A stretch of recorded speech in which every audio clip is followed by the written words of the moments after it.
Welcome दोस्तों, आज बात करेंगे टीबी कैसे होती है, कैसे लक्षण आते हैं और इसका इलाज कैसे करा जाता है। इन सब विषयों में आप लोगों को जानकारी दूंगा। टीबी एक बहुत ही कॉमन बीमारी है अपने देश में। वर्ल्ड के जितने भी केसेस होते हैं उसमें से 20% सिर्फ इंडिया में होते हैं और इंडिया में ये डेथ का भी बड़ा कारण बनता है। अपने देश में लगभग हर साल 18 लाख के आसपास लोग इन्फेक्ट होते हैं और इसमें 3.7 लाख की जान जाती है, तो काफ़ी बड़ा नंबर होता है। इसलिए इसके बारे में सबको नॉलेज होनी चाहिए। अब ये कैसे फैलता है, अगर इसकी बात करें तो एक बैक्टीरिया होता है माइकोबैक्टीरियम ट्यूबरकुलोसिस, जो काफ़ी स्लो ग्रोइंग और काफ़ी रेजिस्टेंट टाइप का बैक्टीरिया है। जो नॉर्मल एंटीबायोटिक हम लोग खाते हैं किसी भी बीमारी के लिए, सर्दी जुकाम के लिए, निमोनिया के लिए, यूटीआई के लिए, स्किन के इन्फेक्शन के लिए, उस तरह की एंटीबायोटिक इसमें काम नहीं करती। सिंगल दवाई से काम नहीं चलता और ये धीरे धीरे ग्रो करता है। तो एक बैक्टीरिया है, फैलता कैसे है, ये एयरबॉर्न इन्फेक्शन है। एक व्यक्ति जिसको उसके फेफड़े में इन्फेक्शन है वो हवा के रास्ते दूसरे व्यक्ति को दे पाता है। तो बैक्टीरिया से होने वाली बीमारी है जो हवा के रास्ते दूसरे व्यक्ति में फैलती है। अब अगर इसके लक्षण की बात करें तो टीबी का कुछ लक्षण ऐसे होते हैं जो कॉमन होते हैं, सबको आते हैं, जैसे कि हल्की हल्की बुखार का आना, पसीना आना, वजन का कम हो जाना, भूख नहीं लगना, पसीना आना रात में, ये तो कॉमन लक्षण होते हैं। वेट लॉस होना। इसके अलावा कुछ लक्षण ऐसे होते हैं जो आर्गन स्पेसिफिक होते हैं कि टीबी कहाँ की है। जैसे फेफड़े की टीबी में कफ आता है, उसके साथ में स्पुटम आता है, स्पुटम में कई बार ब्लड आ जाता है, सांस लेने में तकलीफ हो सकती है, चेस्ट टाइटनेस हो सकता है, इस तरह के सिम्टम्स हो सकते हैं। अगर दिमाग की टीबी है तो उसमें झटके आ सकते हैं, सिर भारी रह सकता है, सिर में दर्द हो सकता है। पेट में टीबी है तो पेट में दर्द होना, डायरिया होना, कॉन्स्टिपेशन होना, खाने की हैबिट है वो बदल जाना। किसी की अगर यूट्रस में टीबी है, सर्विक्स में टीबी है, किसी लेडीज़ के या ओवरी में टीबी है तो बच्चे पैदा नहीं होंगे। ऐसे हड्डी में टीबी हो सकती है, जॉइंट्स में टीबी हो सकती है। तो शरीर के अलग अलग हिस्सों में टीबी हो सकती है। तो एक होता है कॉमन लक्षण जो टीबी के लगभग सारे पेशेंट में एक जैसे आते हैं, और दूसरा जिस अंग में अफेक्ट हुई है उसके लक्षण आते हैं, वो अलग अलग आर्गन के हिसाब से अलग अलग लक्षण आते हैं। तो ये तो हो गई लक्षण की बात। अब इसकी जांच कैसे करा जाए। अब टीबी एक ऐसी बीमारी है जिसका जो जिम्मा है इलाज का ज़्यादातर गवर्नमेंट ने ले रखा है। सारी जो ट्रीटमेंट से संबंधित चीज़ें हैं, जांच से संबंधित चीज़ें, इसके लिए डार्ट सेंटर आप लोगों ने सुना होगा। छोटे छोटे जो सरकारी हॉस्पिटल हैं, पीएचसी, सीएचसी, जिला चिकित्सालय, मेडिकल कॉलेज लेवल पे इसका एक अलग सा सेंटर, अलग सा विंग रहता है। वहाँ पे लोग होते हैं जिनका काम अलग अलग होता है। ज़्यादातर जो प्राइवेट के क्लिनिक्स हैं, हॉस्पिटल हैं, टीबी का इलाज कम ही करते हैं। रीज़न ये है कि टीबी के एक सिंगल केस को भी नोटिफाई करना रहता है, रजिस्टर करना रहता है। अगर कोई हॉस्पिटल वाला किसी भी तरह की इलाज लिखता है तो उसको नोटिफाई कराना रहेगा सरकारी ऑफिस में, सीएमएचओ के पास।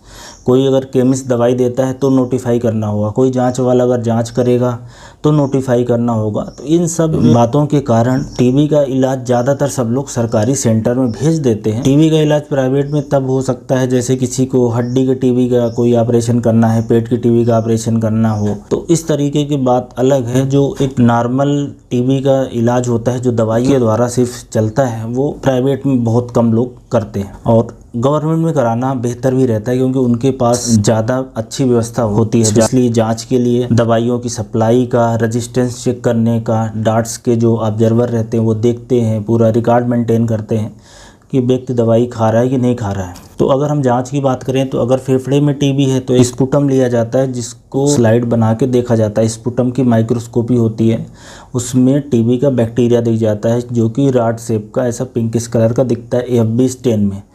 दूसरी एक जांच होती है जो आजकल सरकारी हॉस्पिटल्स में होती है, CB NAAT, cartridge based nucleic acid amplification testing, जो दो काम करती है। एक तो टीबी के बैक्टीरिया के डीएनए को आइडेंटिफाई करती है, दूसरा रेजिस्टेंस का पैटर्न भी देखती है, रिफाम्पिसिन में रेजिस्टेंस आया है कि नहीं, क्योंकि किसी को टीबी का इलाज चालू करने से पहले ये देख लेना ज़्यादा ज़रूरी है कि ये दवाई काम करेगी कि नहीं। तो एक सीबी नाट, दूसरा एलपीओ होती है, लाइन प्रोब असे, इसके द्वारा भी रेजिस्टेंस देखा जाता है। ये दो सरकारी हॉस्पिटल से मिल जाती हैं।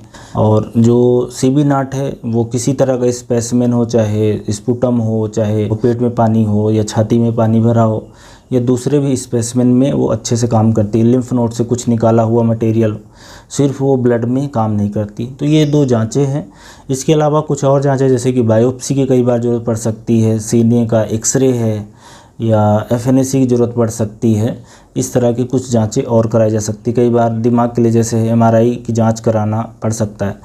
हर बार टीबी की जांच से ये नहीं बताया जा सकता है कि इस व्यक्ति को टीबी हो ही गया है। कई बार जो लक्षण है उसके बेसिस पे या जो पेशेंट है उसकी कॉन्टैक्ट हिस्ट्री के बेसिस पे कि वो क्या टीबी के हाई रिस्क ग्रुप में आता है कि नहीं, घर में किसी और व्यक्ति को टीबी है, आस पड़ोस में है, जहाँ पे काम करता है, उस हिसाब से भी हमें फिर डिसीजन लेने पड़ते हैं। तो ये तो बात हो गई जांच की। अब बात करते हैं टीबी के इलाज का।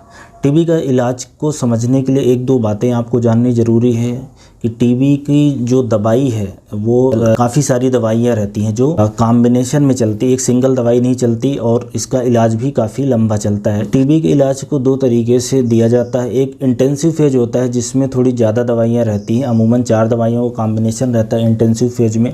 आइसोनियाजिड, रिफाम्पिसिन, पैराजिनामाइड, इथेम्बुटाल, ये 4 दवाइयाँ रहती हैं, शुरू के फेज में चलती है। अब टीबी का इलाज अगर ड्यूरेशन की बात करें तो वो डिपेंड करता है कि किस आर्गन को अफेक्ट किया है। अगर टीबी ने लंग्स को किया है, इंटेस्टाइन को किया है और लिम्फ नोड को किया है तो इलाज 6 महीने चलता है। 6 महीने से कम किसी भी टीबी का इलाज नहीं चलता। ब्रेन की टीबी है तो उसमें 9 महीने इलाज चलता है, थोड़ा सा लंबा चलता है। हड्डी में है, स्पाइन में है, उस केसेस में और थोड़ा लंबा इलाज चलता है, 12 महीने चल सकता है। कुछ केसेस में 18 महीने इलाज चल सकता है। तो इलाज इस बात पे डिपेंड करता है किस हिस्से में है, और इलाज इस बात पे भी डिपेंड करता है कि टीबी का ये नया केस है या टीबी का बिगड़ा हुआ केस है। बिगड़ा हुआ केस से मतलब है कि पेशेंट ने कुछ दिन दवाई खाई, फिर उसने दवाई छोड़ दी, डिफ़ाल्टर जिसको हम लोग बोलते हैं, या टीबी दोबारा से हो गई। किसी व्यक्ति ने इलाज किया लेकिन टीबी ठीक हुई, दोबारा से हो गई पूरा कंप्लीट कोर्स लेने के बाद, इसको हम लोग रिकरेंस बोलते हैं।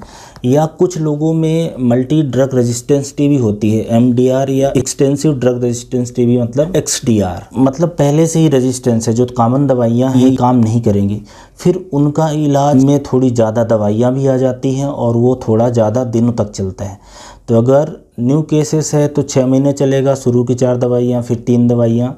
लेकिन अगर पुराना केस है, रीट्रीटमेंट चालू हुआ है, उस केसेस में जो इंटेंसिव फेज है वो 3 महीने का हो जाएगा और दवाई भी बढ़ जाती है, 5 हो जाती है। आइसोनियाजिड, रिफाम्पिसिन, इथेम्बुटाल, पैराजिनामाइड के साथ स्ट्रेप्टोमाइसिन आ जाती है, ये 3 महीने चलेगी। और इसका जो कंटिन्यूएशन वाला फेज है वो 5 महीने का हो जाता है। नॉर्मली जो 4 महीने का होना चाहिए वो 5 महीने का हो जाता है। तो ये बात आपको जाननी ज़रूरी है। पहले के समय में दवाइयाँ दी जाती थी, एक एक दिन छोड़ के बहुत सारे लोग अलग अलग दवाइयाँ खिलाते थे।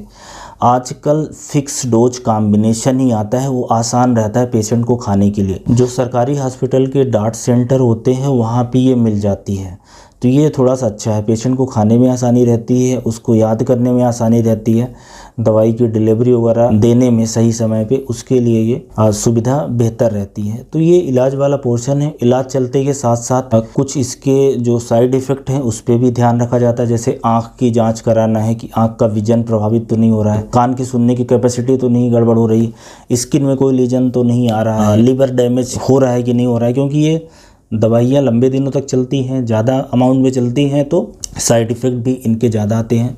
वो डाट सेंटर में ऑब्जर्व करा जाता है। दवाइयाँ कभी चेंज करनी हुई तो वहाँ पे सारी चीज़ें हो जाएंगी। अपने मन से इलाज नहीं छोड़ना है, अपने मन से इलाज छोड़ोगे टीबी बिगड़ जाएगी, रेजिस्टेंस आ जाएगा, दोबारा फिर ट्रीटमेंट आसानी से नहीं हो पाएगा, ज़्यादा लंबे दिनों तक चलेगा, ज़्यादा दवाइयाँ लगेंगी। इसलिए कभी भी ट्रीटमेंट को छोड़ना नहीं है, जितना ट्रीटमेंट एडवाइज करा गया है उतना ट्रीटमेंट लेना है। तो ये इलाज की बात हुई। अगर प्रिवेंशन की बात करें कि टीबी से कैसे बचना है, तो चूँकि ये एक व्यक्ति से दूसरे व्यक्ति में हवा के रास्ते फैलती है, खांसने से और छींकने से, तो बचने का तरीका ये है कि जिसको भी टीबी है घर में, सबसे पहले तो इलाज करवाइए। जब इलाज चालू होगा तो 2 से 3 हफ्ते बाद वो व्यक्ति दूसरे व्यक्ति को इन्फेक्शन नहीं दे पाएगा। तो सबसे पहले टीबी के व्यक्ति का इलाज चालू कराना है। जब भी वो खांसेगा, छींकेगा, उस समय उसको बोलिए कि रुमाल रखे या कुछ और चीज़ रखे जिससे वो बाहर ना खांसने थूकने पाए। और जो उसका बलगम आता है उसको एक डिफाइंड जगह पे उसको फेंकना है, कहीं भी उसको नहीं थूकना है।